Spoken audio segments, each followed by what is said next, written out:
Hello mga master, mga idol. Andito tayo ngayon sa fishing spot. Bale, mayroon tayong dalawang rod. Yung isa yon nilagyan natin as bait and weight. Tapos meron tayo ritong isang rod. Ito yung gagamitin natin sa casting.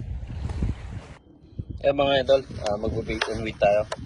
Gamit natin itong reserve nating shrimps.